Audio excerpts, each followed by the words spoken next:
MyMichelleLive. MyMichelleLive. Sports Time Out. The fans, the field, the faith, the fun. Here's Michelle.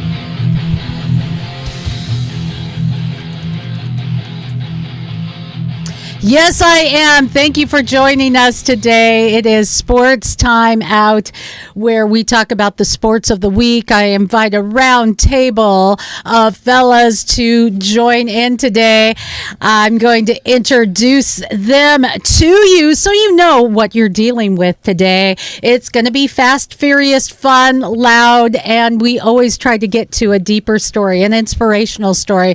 And isn't there always one in sports? So let's go with what we got here. We have got Joshua McMillan. He is our sports authority, and we call him our Wookiee of the Year. Wookiee of the Year, Josh McMillan. There you go, Chewy. We have pastor, chaplain, coach, player, and all-around great guy, Garrick Payne. Get ready to get pinged. Get ready to get...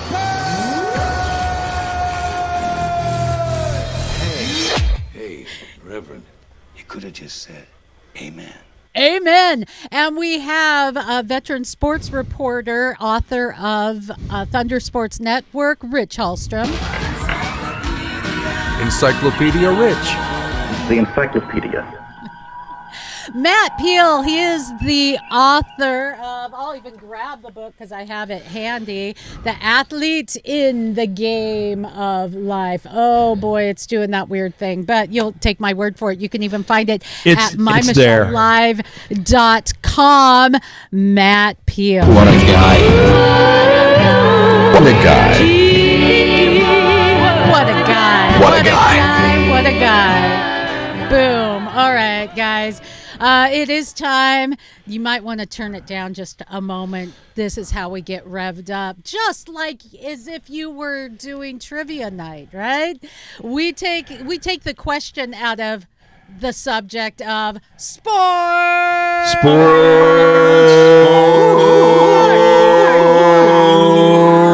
Sports.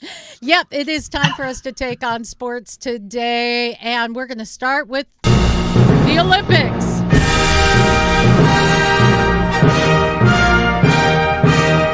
Yes, ladies and gentlemen, the Olympics have been on in full, and we are going to give you a medals count. We've been kind of battling with China over medals, so we'll get that medals count in just a moment. But what have been the best events that you guys have been watching? Let's start with Rich.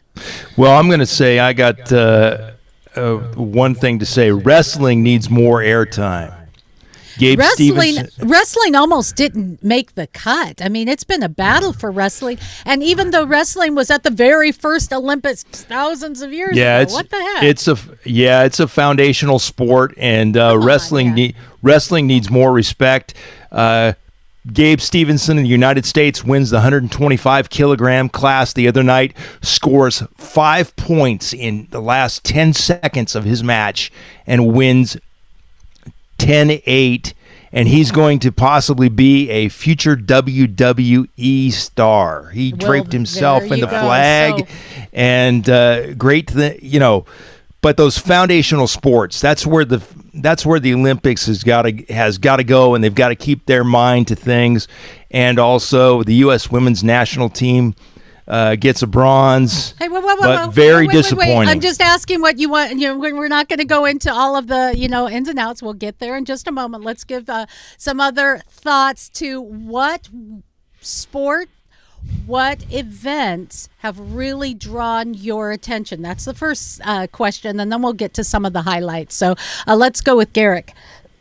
Well, for me, it's a little bit different. One of the things that I found on YouTube the other day was the countries who had not medaled much in the past, and it showed kind of a compilation of different sports where people medaled in countries where they hadn't before. Like, for example, there was a female weightlifter from the Philippines who won their first Olympic gold medal. that type of thing. So I've actually been enjoying watching all the sports, especially the ones that are a little bit less out in front, like your basketballs and things like that. Yeah. So I've been enjoying watching some of the more obscure sports. Absolutely. Joshua. Yeah, I haven't watched a whole lot of Olympics, but the one thing that I've actually really enjoyed, and a lot of people have caught on to this, the men's curling team who won gold. They just look like a bunch of dads at a barbecue that are just out there casually winning a gold medal. I mean, I don't know. Like, it makes me feel like I could go out there and do curling with these guys and have a good time and, grill a couple steaks or something. I thought curling was a winter sport. I didn't realize curling was. Yeah, what Olympics are you watching, Josh? Maybe I'm just getting highlights but that's one thing I was seeing is the men's curling team that just looks literally like. Yes, curling is a winter sport. Maybe we change the calendar. Guys, Josh is right. He hasn't been watching much of the Olympics. A newborn. All he's doing is going in and kind of watching. And I do have some fun stories from past Olympics and past events that do recirculate around the time of the Olympics. But, and Josh is more of a winter sports guy, I have to say. He's more of a winter guy, we've noticed. Matt, how about you? Like Garrick, I enjoyed seeing the not made for prime time players. So, like this morning at the health club, they had on one TV was equestrian, and the other one was women's field hockey. And it's just neat seeing whatever is not Something mainstream, which is different. gymnastics, swimming, things like that. I enjoy because you're right. We get to see other countries that aren't meddling as much, and stuff that you don't typically see on television either. So I think it's actually cool. really. It's a good time. They're truly passionate in the badminton players about what they do, and at home they have day and night jobs because you're not getting paid typically that much to play ping pong. So, maybe win a few beers down at the bar. But it's seeing these people really at the top of their game and the passion that they bring to it, winning or losing. That's pretty cool. One thing I'll say about professional ping pong is one of my favorite videos of all time is two professional ping pong players playing against Bruce Lee, who's playing with nunchucks. Oh, yeah. Watching Bruce Lee beat them. That is crazy. That was... Yeah, look that up. Bruce Lee ping pong. Oh my gosh. It's one of the greatest videos of all time. I mean, the man is a legend. I have trained some with nunchucks, and I tell you, to have the control to be able to hit a ping pong. Are you kidding me? Yeah, he beat the two professionals playing against him. He beat them with nunchucks. Oh my gosh. It was crazy. Whoa. Really? Okay, I'm looking it up right now because I think you guys have to see this. Thank you, Josh, for that shiny squirrel tangent. You're welcome. That's awesome. I'll always go off the trail for Bruce Lee. Him and Chuck Norris, they're the two. Bruce Lee is a beast. Okay, for me, I really enjoy some of the shooting events.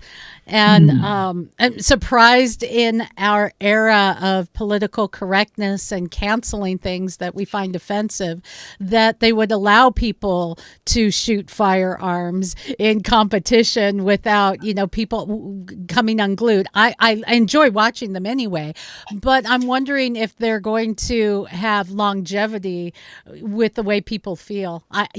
Just saying.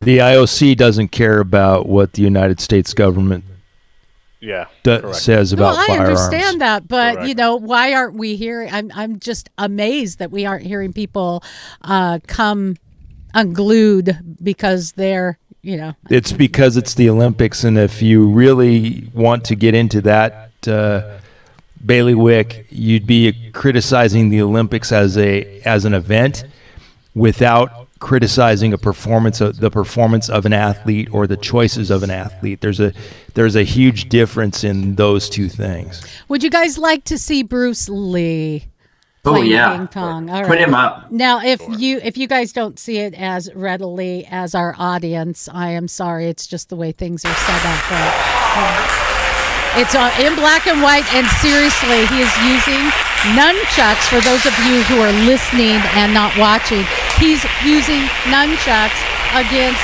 a ping pong player, and he is nailing it. He is killing it. How?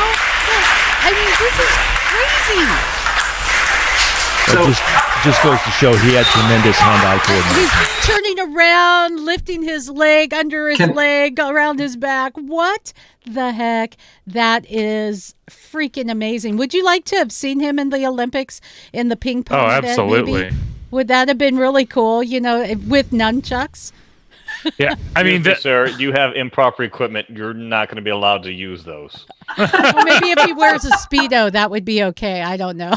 Yeah, I just can't imagine the timing you have to have, because he keeps the nunchucks in perfect constant motion and still manages to time it up to hit the ping pong ball perfectly to serve it to the other side. I mean, it's an insane amount of talent that you have to have there. Michelle, can I put it up onto the Zoom? Is that?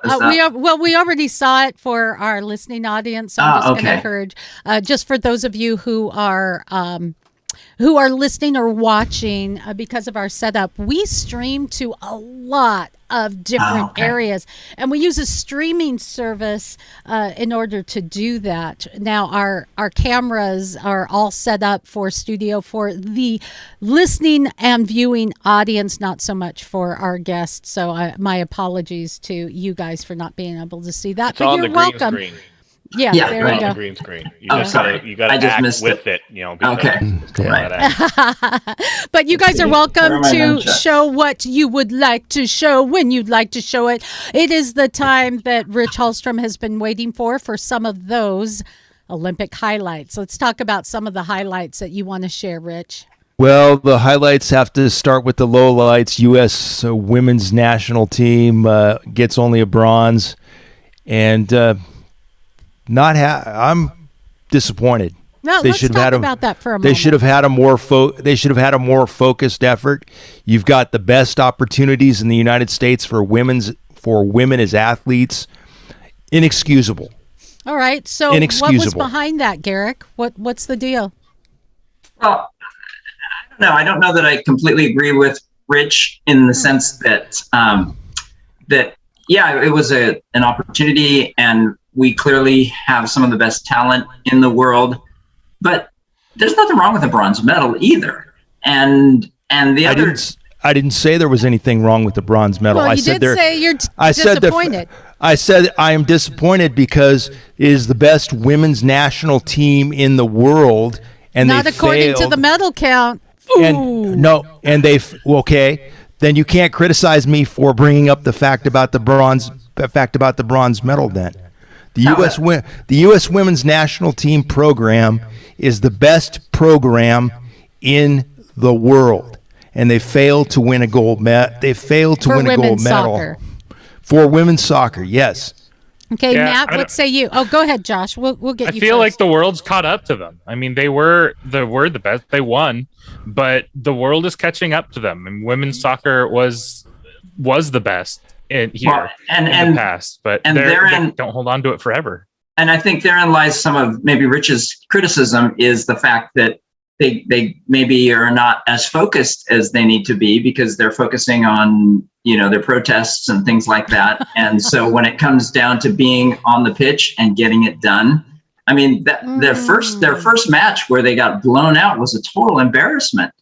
And so there's clearly something that's not connected. Well, don't you think, Garrick, that this U.S. team, let's just stick to the soccer part of things for a minute here. Let's divide things up here for a minute.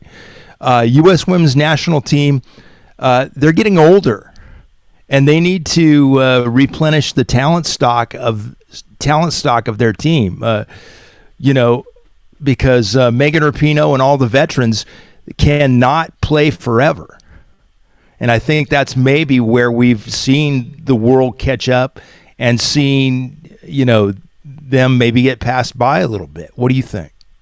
Oh, I don't feel like they're not getting it done on the pitch, except for when they don't, right? And so age could be a factor, of course. However, they are still I mean, when you see them play, they played very well in the final, scoring those goals or in their final, which was the bronze medal round. And so, yeah, I think some might argue that. And I think going back to an American football analogy, you look at kind of the difference between the Seahawks and the New England Patriots, for example, and how New England was constantly retooling and restocking depth and players and bringing in fresh blood, whereas the Seahawks, and more recently we've done better, and some might not agree with me, but the Seahawks tended to be more loyal to their players, and so as a result, some of them got a little long in the tooth, and so that may be some valid criticism there as well, Rich. Who would you say is the best women's player on the U.S. national team right now? Matt, what do you think? You're a soccer guy. I am a soccer guy, and in my protesting the protest, I really didn't watch a lot of it, so I would have to bow out on any comment on this one, unfortunately. But yeah, I agree with you, Garrick, overall on just their lack of focus. Let me ask you about that. Everyone here has played to a degree or reported and watched and have been interconnected deeply with sports. Okay, so when you are focused that hard on your protests, on your kneeling and things, is it a distraction or is it just an annoyance to those who maybe see it from a different point of view? Guys, anyone? Well, I think it's a distraction. I'm sorry, Garrett, go ahead. No, go ahead, Matt.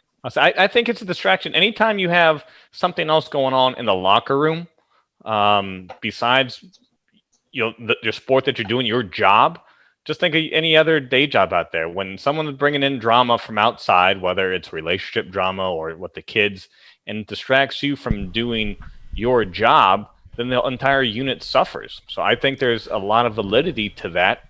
Not everyone's going to be on board with the protest. You just can't assume all 22 players are going to agree with you. But because you're the veteran or the captain, you're kind of going to bully that person in, whether it's officially put out there or not. And if you better toe this line because we're doing this together or nothing. So you just suck it up. And that it's a little bit of mental edge away from you.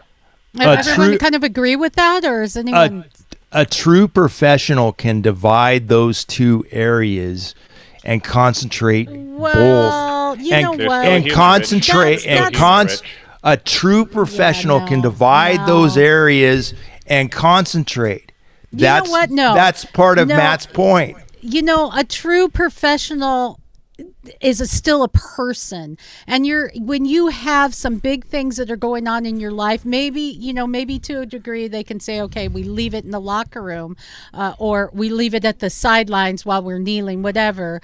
But I think that's an oversimplification. I think that we are human beings. I mean, we saw it with Simone Biles. She's a true professional. She had a hard time handling things. You're dealing with things, and you've seen people who have lost family members or dealt with personal issues, that it can either propel you or it can distract you. I think that I hear your point. I think it's an oversimplification in my view. Yeah. I don't know. I'll chime in a little bit here. Like the Simone Biles thing, I think that was blown a little bit out of proportion.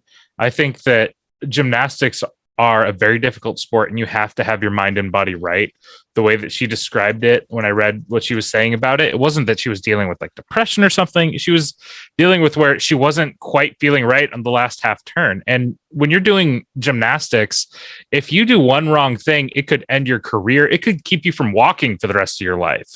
It's something that's really intense. And so I understand where she's coming from. Do I also understand that if LeBron James said that, yeah, I'm not feeling good, so I'm not going to play in the last game of the finals, he would get lambasted for it.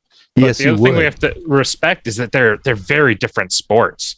Having your game off a little bit in basketball is not going to put you in a wheelchair. where it has legitimately happened for gymnasts who've gone out there and done their thing when they weren't feeling right, and it ended their careers and they weren't able to walk again. I mean, that is a legitimate thing that's happened even at the Olympic level when people have forced themselves into it. So there's things we have to take into account. It's not all one size fits all for all these situations. Well, here I think there's another factor as well as just what's going on in terms of other things.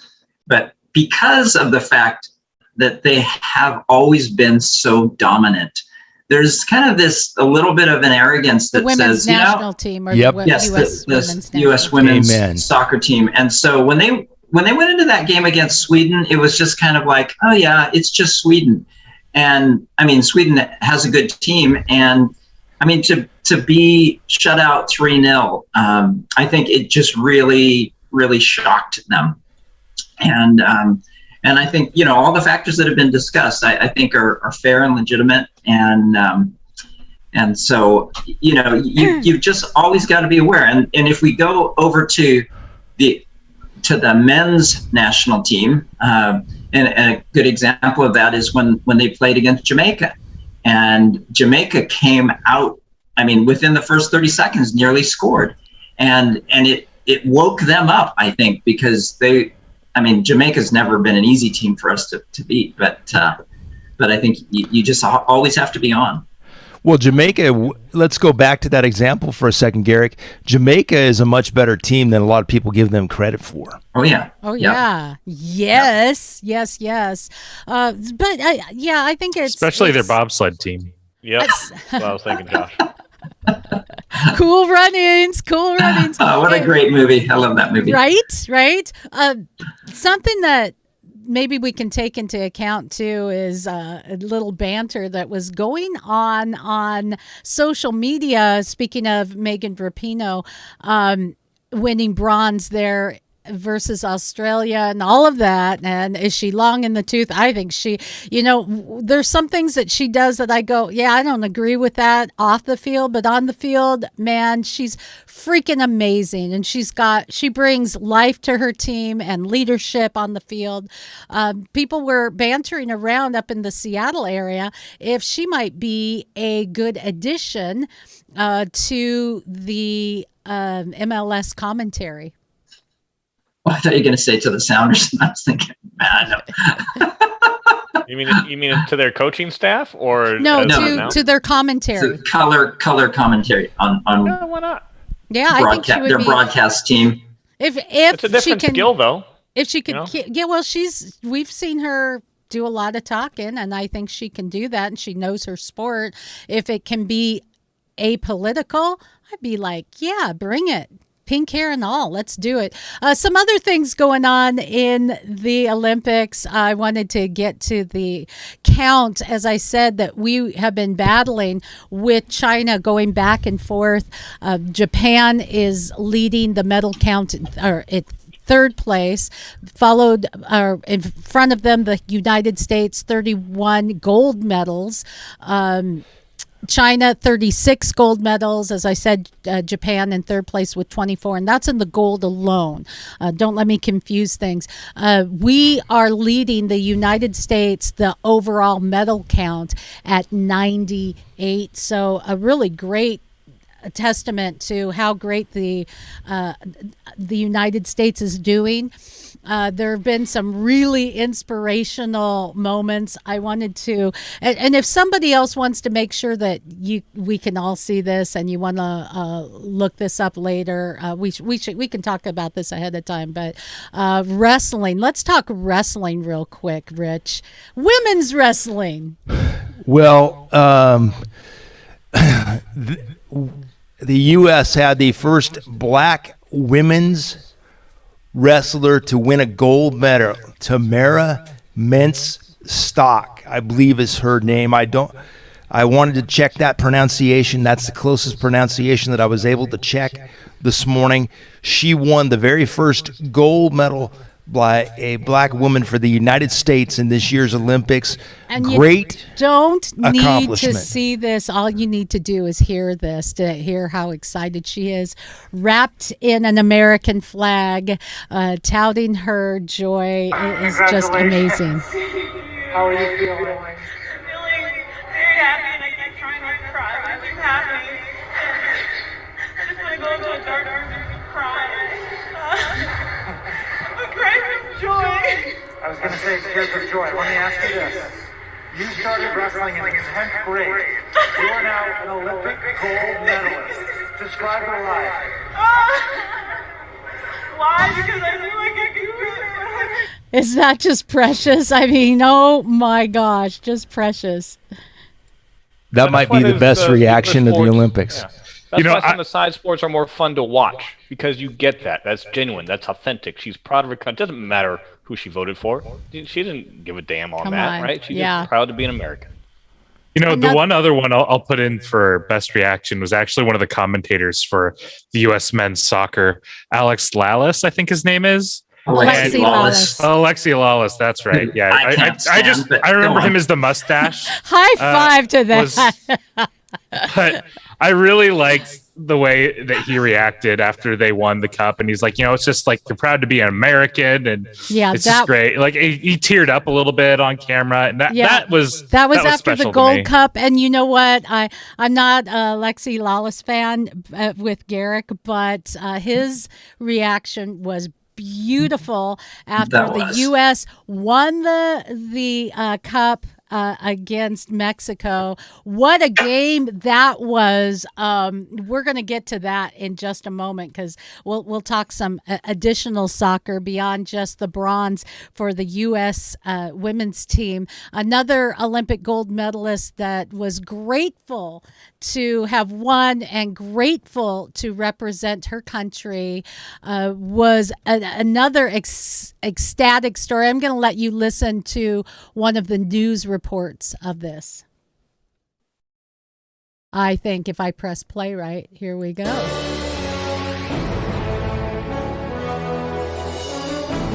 Oh, there has to be a big lead into celebration of America. An Olympic gold medalist proudly representing the red, white, and blue, draped in the flag while proclaiming how much she loves our country. Tamira Stock says, quote, I love representing the U.S. I freaking love living there. I love it, and I'm so happy I get to represent USA. That's right. What? Are you kidding me? Who says that anymore? I just thought that was really a precious reaction as well, guys. Oh yeah, that's who Rich had talked about, and that reaction that I heard about her, the way that she responded, just it gave me the good kind of goosebumps, as far as it just made me proud to be an American, and I was just really grateful that she responded the way she did. Yeah, well, it just shows all of that so that you can just soak it in. Go ahead, Rich. It just shows that equal opportunity leads to greatness. All of these people are willing to put their effort into something greater than themselves, and the Olympics, in my opinion, are one of the greatest showcases for the power and the inspiration of God to push ourselves, and all the abilities that He has given the human body and us as human beings. I mean, it's a great display, and it's a great way to witness to people because of the references that are also contained in God's Word that are referenced in the Bible that tell us about that history, to run the race and to make that mark and to stand up for what is right. That's why I believe the Olympics ultimately transcend and jump over politics. We won't remember the politics. We will remember all of these gold medalists. We'll remember Caleb Dressel. We'll remember Tamara Mensah-Stock. We won't remember the politics. Although the politics have been a big deal. Herschel Walker, if you remember him, he was a former Olympiad, a retired football player. He competed in bobsledding, curiously enough, a sprinter, mixed martial artist, and he had some pretty strong words concerning some of the protests. He said when he started seeing the United States flag and seeing people, the uniforms, and his teammates from all these sports coming into the stadium, he said it brought a tear to his eye when he was thinking of where he grew up in his little hometown, having the chance to represent the United States of America. He said this: I couldn't have been more proud of anything. And he thinks that sports icons should encourage Olympic athletes to send a better message. He says it's sad to me because any other country, I can promise you, you would not be representing your country if you're not going out there strong and proud and going there to represent your country. You know, when you hear medalists saying, I won this for me, for nobody else, well, then you should have just competed for yourself and not as an American. But, I think that's the point that Herschel's making. First of all, Herschel's right on in the first point that he made. The second point is that none of those athletes got there by themselves. That's what we've also seen from the Zoom reactions from the family and friends when NBC has shown those watch parties of family and friends all gathered around the TV. So for any athlete to say, I won this and I did this for myself, that's not true. A lot of people made sacrifices so that you could pursue your dream. And that's something that you should never forget, regardless of what country you're representing. All right. Good stuff there as we continue to watch, continue to root on America. It's been fun for me, guys, watching, having sports on all the time. I mean, it's like around the clock. So I've really enjoyed it. Josh referenced something that I thought was really worth talking about, and that's the CONCACAF Gold Cup. Who watched the final? Show of hands. Okay. I forgot it was on. I forgot it was on.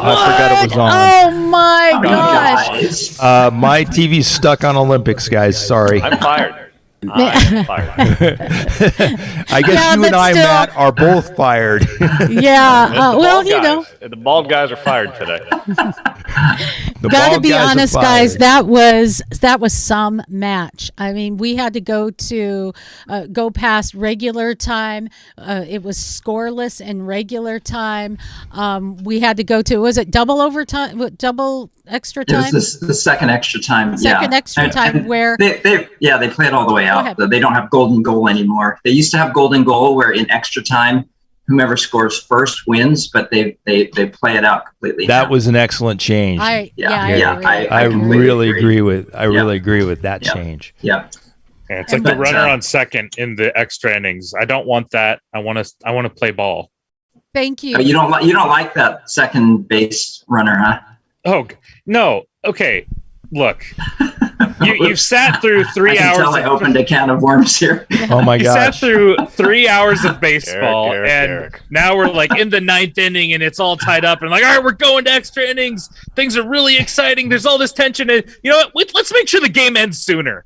Let's make sure that we get out of this really exciting, high tense, high leverage situation sooner. The funny thing is, Josh, you should love the extra inning and the base runner because the Mariners have taken quite a few advantages of that during the season. Yeah, no, we know you're a Seattle Mariners fan. You know, I like to think they could have won it without that, but yes, they have taken advantage of it. But I hate the idea of when baseball is at its best in those really tense end of game situations that we're artificially making it over sooner. I hate it, which I'm glad they're getting rid of it. So yes, that was a little bit of a can of worms. Guys, just to bring back, if you were listening and you were like Matt and Rich and maybe Josh that didn't watch the Gold Cup, the United States men's national team won 1-0, and it was really a spectacular game. So we beat Mexico, who has become really our arch rival. and Mexico, we beat them earlier as well, earlier this year, and so it was a major grudge match, and you saw that throughout the game. It was intense. It was hard fought. It was, I think, pretty well refereed, and it was an exciting game. It was fairly well refereed, and if I remember right, it was maybe the youngest ref to ever officiate in CONCACAF Gold Cup, if I remember right. But I think it was fairly well done. Maybe because he's got a lot of pressure on his shoulders, being the young guy, he's got to prove and do it right, because I can get. Or maybe he wanted to get out of the stadium before either. Group of fans had assaulted his car. What he said, what the bald guy said.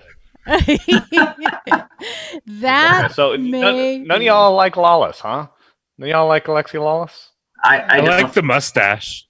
No, I don't like his commentary, generally speaking. All right, but the only year I lived in New Jersey, there was the Final Four for men's soccer was there at Rutgers. And for Rutgers, and I was as in 8th grade, and my stepdad took me to say, "Hey, the Final Four's here. Let's go, you and me." So we went and we saw them play against University of Vermont that year. And I remember seeing this big, huge, tall guy as a sweeper, because I play sweeper, with a big fro of red Ronald McDonald hair. Like, who is that guy? Layless. Some Layless guy out there. Oh, he's pretty good. I like that Layless guy. That was the first time I saw him play when he was in college. Well, you have a personal connection with him. Just from a purely soccer commentary standpoint, I just don't think he's that great for that either. Yeah, but Taylor Twellman outdoes Alexi Lawless by a mile. Yeah, I'm by with a mile. there. And speaking of his mustache, I just want to mention here, and you're seeing it on all the videos that you may be watching of My Michelle Live, a shout out to real bearded men.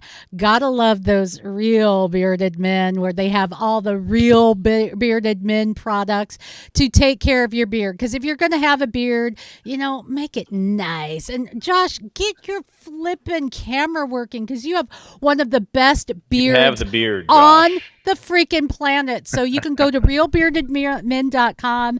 They believe in what we're doing here, and they have great products for your beard. So there you go. You can actually go to, get this, you can go to MyMichelleLive.com, and if you go to the link for Real Bearded Men, even on our front page, whatever you buy there, you'll get a great discount, and we'll get credit for that, and they'll know you.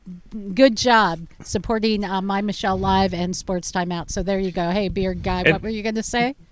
That's why Alexi Lawless isn't good at commentary, because he got rid of the hair and he got rid of the mustache. The power was there, and he just cut it off. So and also in a lot of people's minds, he failed as a GM with the Los Angeles Galaxy, I believe. So Alexi's running on fumes, running on reputation. Josh, you're going to get all geared up to give us the NFL kickoff countdown. But in the meantime, I would really like to get a little baseball update. Go ahead. Hello? Can you hear me left now? him speechless. We can hear you now. There you go. All right. Yeah, it's an exciting time for baseball. It's been hard. I know I missed a couple of weeks there, but it's been a difficult but great time at the same time. An emotional leader of the clubhouse in Kendall Graveman was traded to our rivals, the Astros. We talked about this last time, hours afterwards, and that had an effect on the team for a while.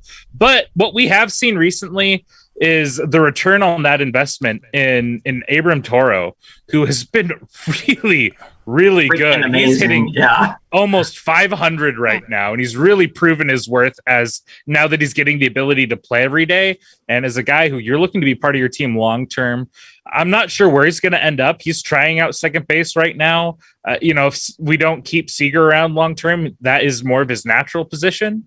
So we'll see. We're also seeing Luis Torrens, who has been great since coming back. His defense behind the plate is awful. So they're actually, his bat's been great. So they're trying to keep him in the lineup. They're putting him with reps at third, reps at second. So it's been an exciting time right now as we're kind of seeing these guys develop their utility so we can keep them in the lineup and give Scott Service a chance to really stretch out what this team can do. Having a longer lineup is one thing, but also having the ability when you only have really 3 players on the bench to have different guys you can put in pinch hit situations and move people around defensively and still feel good about that. That's worth its weight in gold. And so I think we're coming to a really good place right now.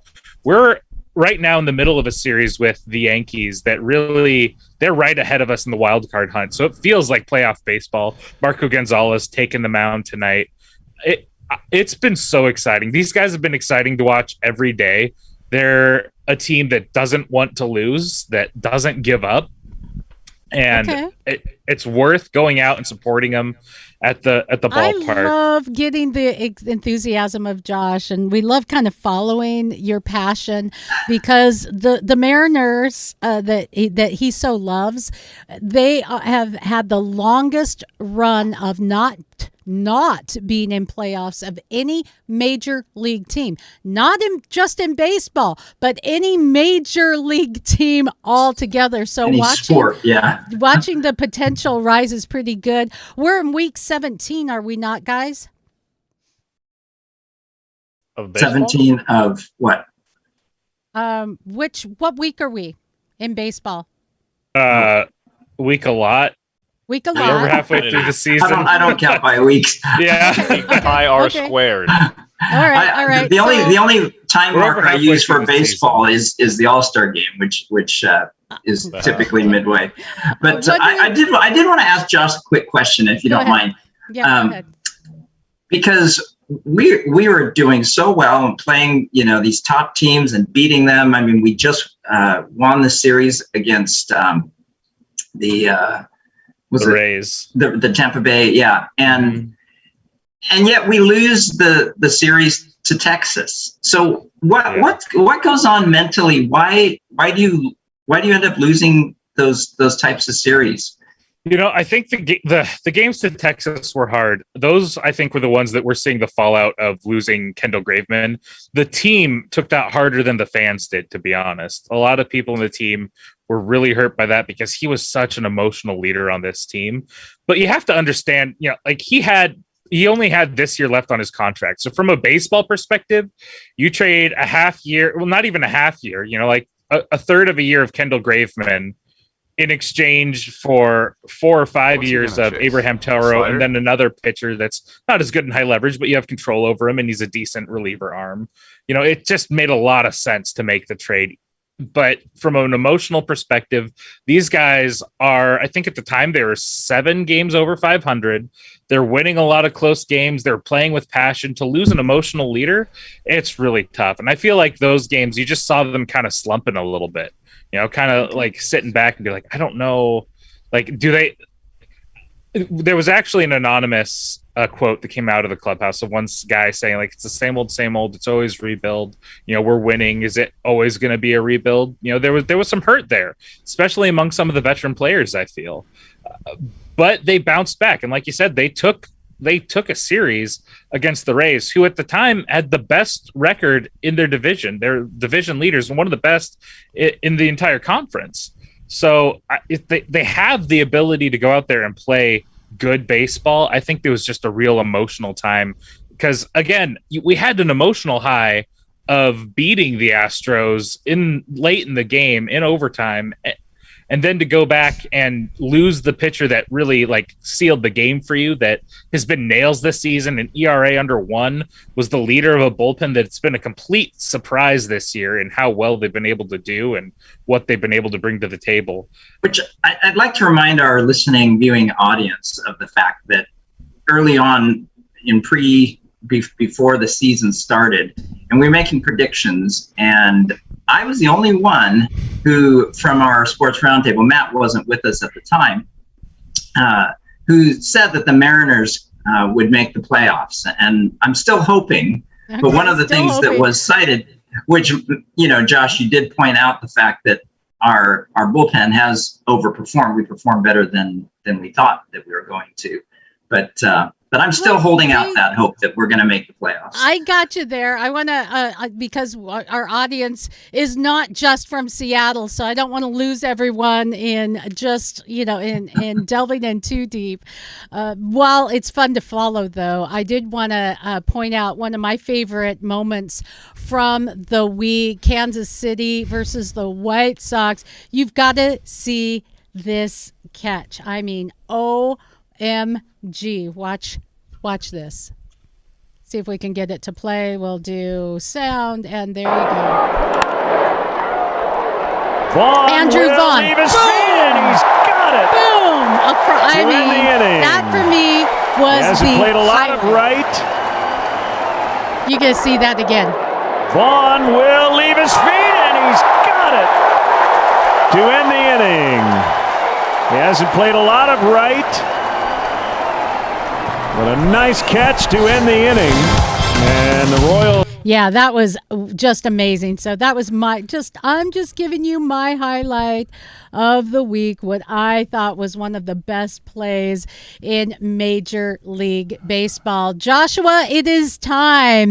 The NFL countdown to kickoff. We have 34 days, 4 hours, 10 minutes, and 40 seconds to we have some NFL.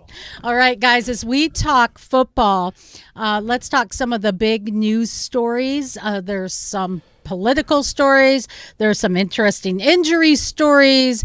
There's people making money stories. Who wants to volunteer? Where do we start? Okay, I will. Let's take on an injury story. Carolina Panthers wide receiver Keith Kirkwood. Did you hear about that injury? Yes. Big hit. Yeah. Do you want to talk about it, Matt? Oh, go ahead. Finish. Yeah, he was taken off by a stretcher, big hit by JT Abe, who was later waived. Just a really, oh gosh, you hate seeing this. We were talking earlier when you were talking about Josh, gymnastics and Simone Biles, and being right in the game because you don't want a career-ending injury. And boy, this I don't know if Rich, do you know an update?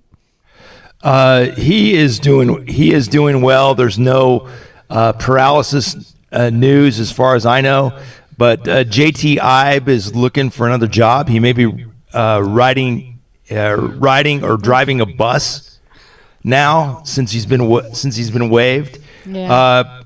This is one. It's not too smart to take out one of your team's starting wide receivers. I know guys are trying to make a name for themselves. Well, that's part of practice. We've talked about that before. Is that do you play? I know you don't want to take out one of your teammates. I know you want to preserve, and I understand. And just as you said, Rich, they're trying to make a name for themselves. They're trying to stand out. That's part of what camp is all about.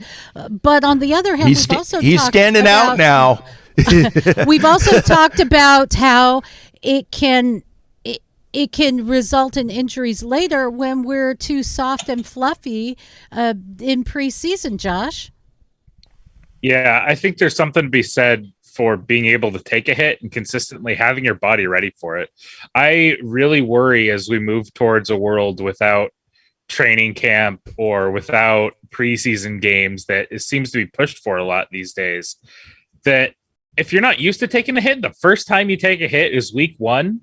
I mean, I don't know. I used to play pretty rough. I can't imagine, taking months and months off from being hit, then just going back and expecting to just jump right into it. It takes a special kind of person to be ready for that. You got to live tough and you got to practice stuff. You got to be ready for it so that you can also give it, there's a hesitancy that can come in a lot of things, not just sports, if you're not keeping yourself prepared. Like I used to work security. You got to make sure you keep your mind sharp. You got to make sure that you're paying attention to your surroundings, and it's a different way of looking at life. And I think that to a large part, if you want to be violent on the field, you have to have that mindset for it. not just in the couple of months you play, but you got to be ready for it, get yourself prepared. And, I'm not saying you have to do it all year round, but, certainly leading up to it, getting your body ready for it, getting your mind ready for it. To me, that's huge. Well, Matt, understanding our bodies, stretching, strengthening, you're the guru in this. You help people every freaking single day. So I'd like your thoughts on that. Well, Josh, like you said, you do have to prepare your body, but there's also using your brain. And when you go in for something, we've all been through a training camp situation. The guys on your team, you're trying to make the team. If you're a rookie, or say you're a freshman or a sophomore, and you're trying to make your high school team, you're going to go in a little harder. But you still have to know. All right, I'm not going to. I can't hit this guy in the head and knock him out. If I hit him in the head during the game, an NFL game, I'm fined $20,000 now. So good point. That's a good point. Man. There's a line to be done, and that's all I'm saying. Something else you can't do with your head.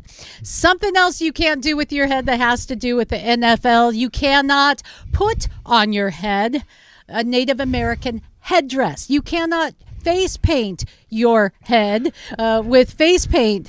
So according to the Washington football team, formerly known as, as those guys. Yes, those guys. Yeah. They're drawing some lines. You guys hear this story? And this is a bad move by Daniel Snyder and his administration, because it brings back all the things that you've been trying to get under control, and you've been trying to not be known for.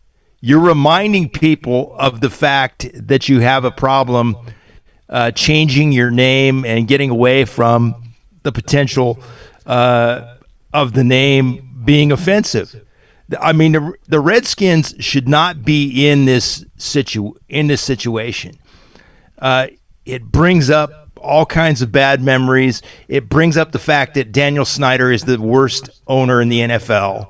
It brings up the fact that he doesn't know how to conduct himself business-wise with his employee. It brings up all kinds of negative things for the Washington football team.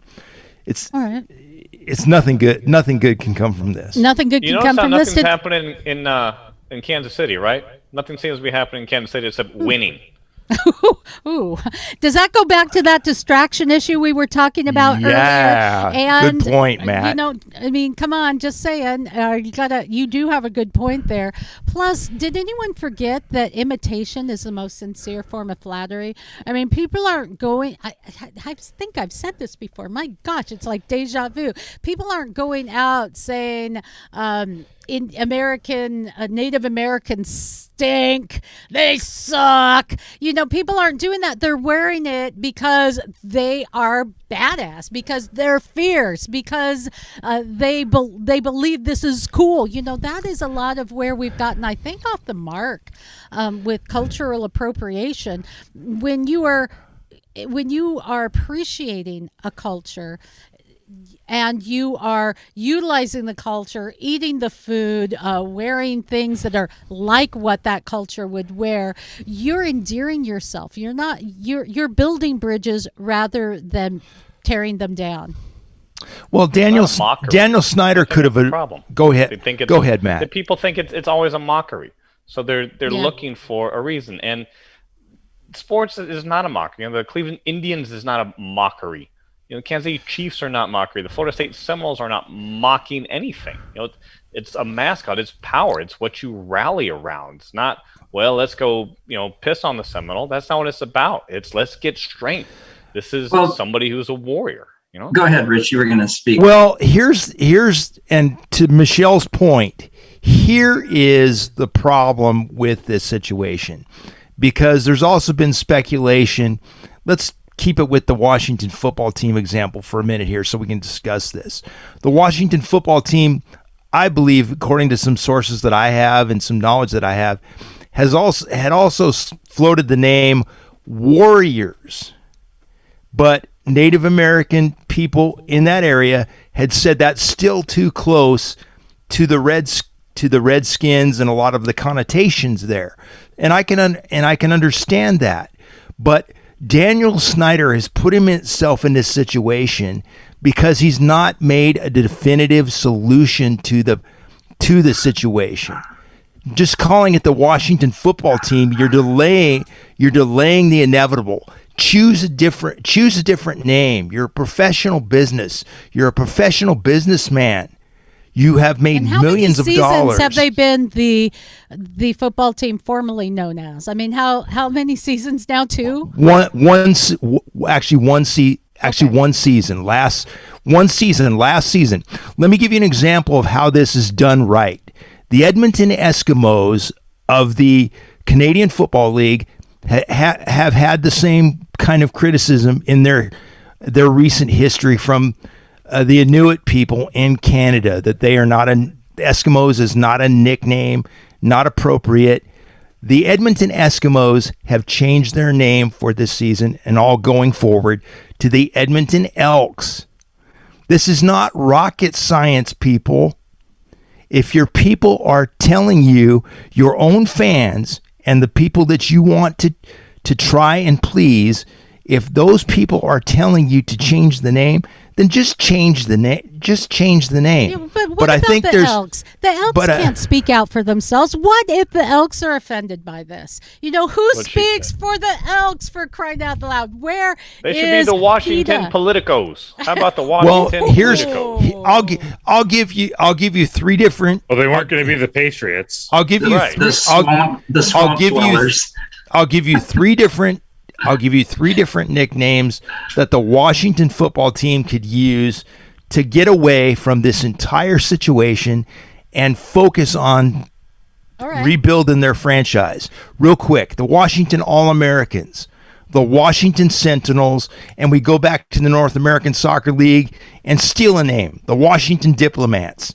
I just solved the problem. Who is diplomatic? Who would buy that? I don't know. Right? I think it should be Yankee Doodle. No one would go for that. I think that would be offensive to people. Your first suggestion, maybe Josh. Washington Sentinels is offensive. Explain that to me, Michelle. I'm just saying, who would? Okay, come on. Anyone on this panel think that someone's not going to be offended by Sentinels? That's not what anyone. I'm asking. Is there anyone that agrees that would not someone would not find that offensive? I don't know. It's probably white male centric or something. I don't have a problem with it. Sentinels. I don't have a problem with the Redskins, but I'm, there you go. Josh, go ahead. I don't know. For a DC team, I don't know. I think the only appropriate name that particular franchise could go with is Yankee Doodle.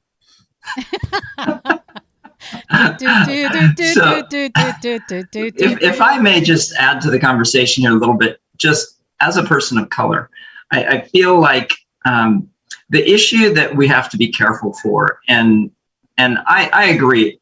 I haven't had no issue with any of these team names.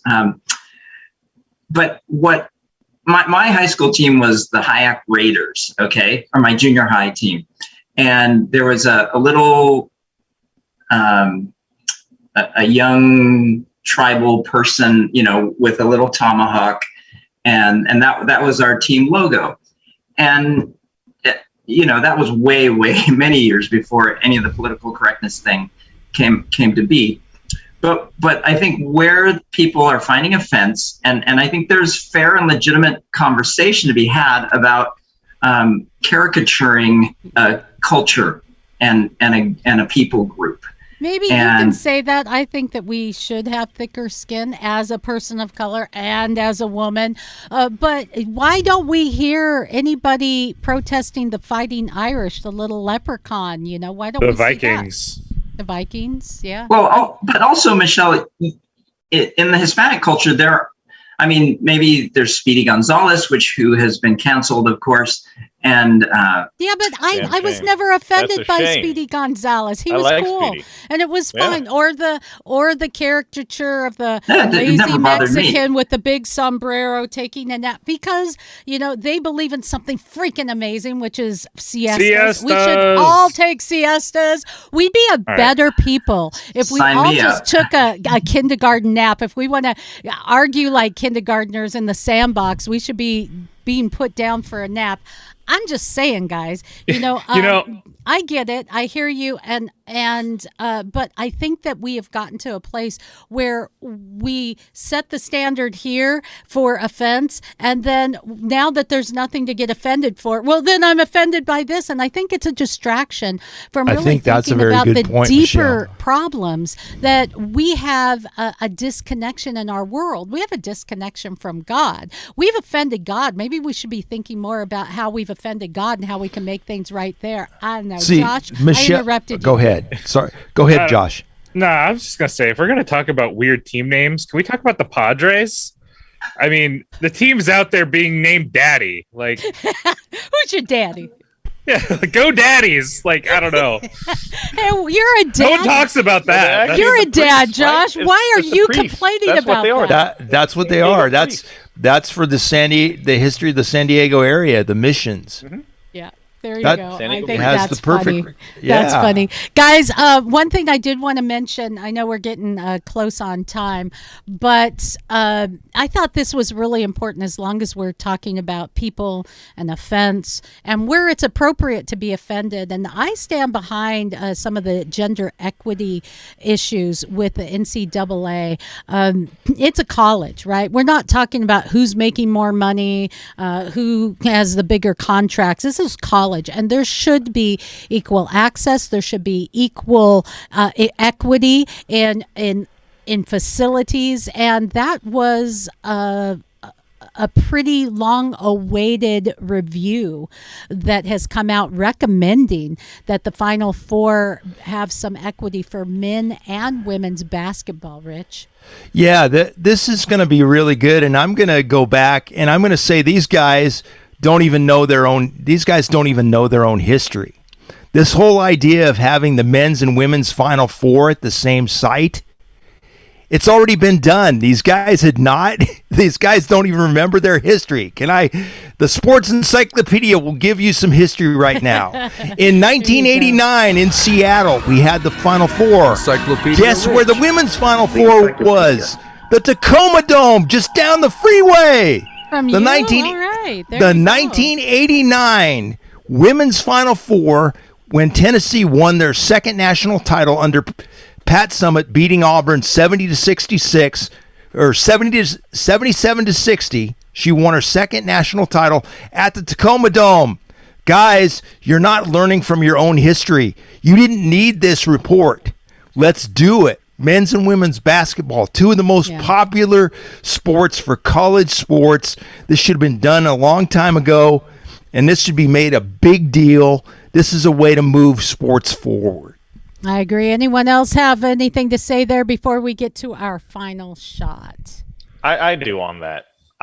It's obviously facilities access.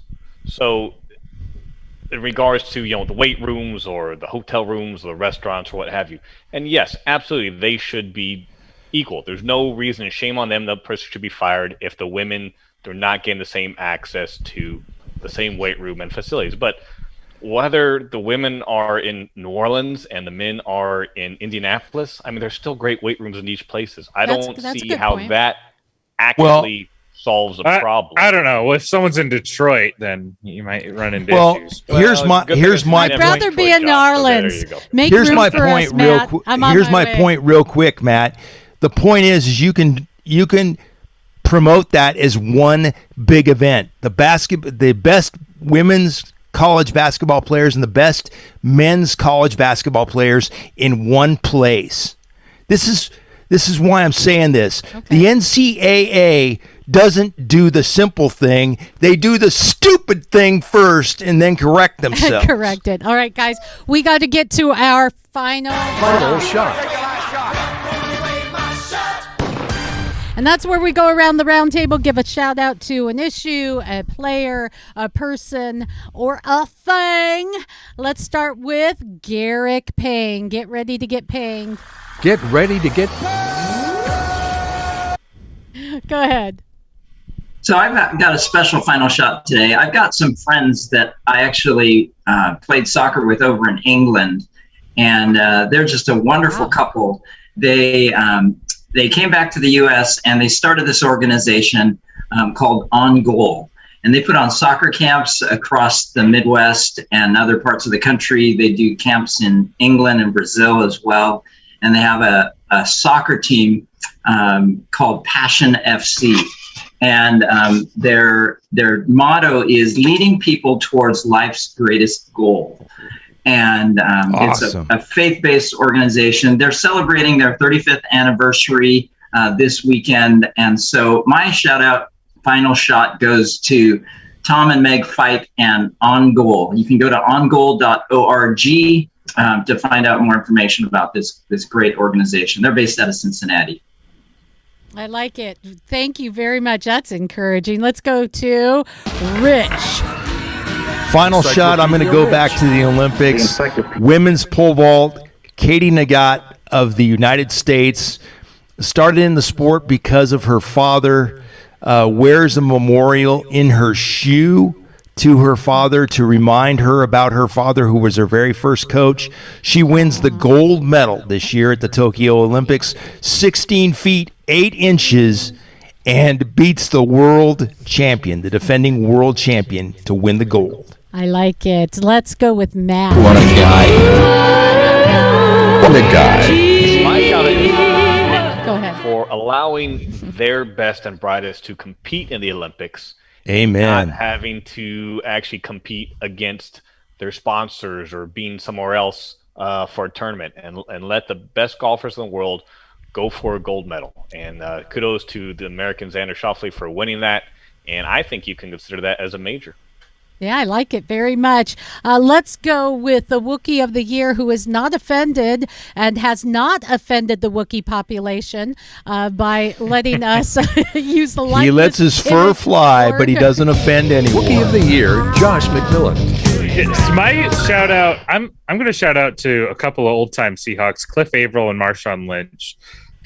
Just great guys. I mean, we know about Cliff Averill and him going to Haiti and building houses, building a school and all that. What a lot of people didn't know is that Marshawn Lynch has actually gone on all of those trips with him to Haiti and actually donated the money to build an entire other classroom in that school. So I love what Cliff Averill's doing, giving back to the community there. But also Marshawn Lynch, who's just like, he's such a great guy because he does wonderful things for communities and helps people out. And he doesn't put it all over the internet. He doesn't blast it on social media. He just likes doing it. You know, he's literally giving the kids the shoes off of his feet. He'll go out and be giving out turkeys, you know, to people around Thanksgiving. You know, he hasn't forgotten where he's come from. Exactly. I love that he's out there just helping people, and he's not doing it for the fame. He's not doing it for the publicity. He's doing it because that's just who he is. You know, he's crass, and he's here so he doesn't get fined, and we love him. So shout out for Marshawn Lynch and Cliff Averill for also being just a great guy in what he does. I like it. Guys, my final shot is something that I am sending all of you. You've seen the T-shirt. Everyone's looking at it right now. We have our Sports Time Out T-shirt. I'm kind of excited about it, that we can sport this, run the race, keep the faith, and let people know that you're a Sports Time Out fan. Thank you. Our fanship is growing. Our sponsorship, Real Bearded Men. I'm also going to give a shout out to Calitrin. Calitrin is a fountain of youth in the bottle. And so if you want to have your best sports on, make sure that you're Calitrining up, because they can oh my gosh, I'm telling you, there's nothing better for sleep, aches and pains. As we get older, our collagen goes plummeting, so Calitrin is there for you. So there you go, my final shot. Make sure you go to MyMichelleLive and you can get your Sports Time Out T-shirt. And here's the big announcement. If you can email me, as we're pretty excited for those of us who do live in Seattle. Some of us have that connection, and you'll hear it come out in our biases. For those of us, I'm pretty excited that we're going to have a Seattle Kraken NHL team. I would like just a hockey question. The first person that can message or email me, Michelle at MyMichelleLive.com, with the answer to this: who won the first Stanley Cup? you'll get a My Michelle Live Sports Timeout T-shirt. So there you go, guys. Thanks for hanging out. I love that. Every time we do this, for those of you listening or watching, I get this little happy inside every time one of your names pops up and I get to see you and spend time with you. Yeah, we're broadcasting, but selfishly, this is one of the funnest hours I have in the week. So thanks, guys, for being with us today. Thank you, Michelle. Thank you. Great to be with the round table.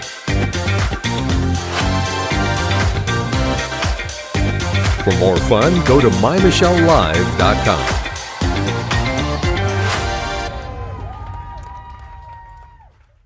And that, as they say, is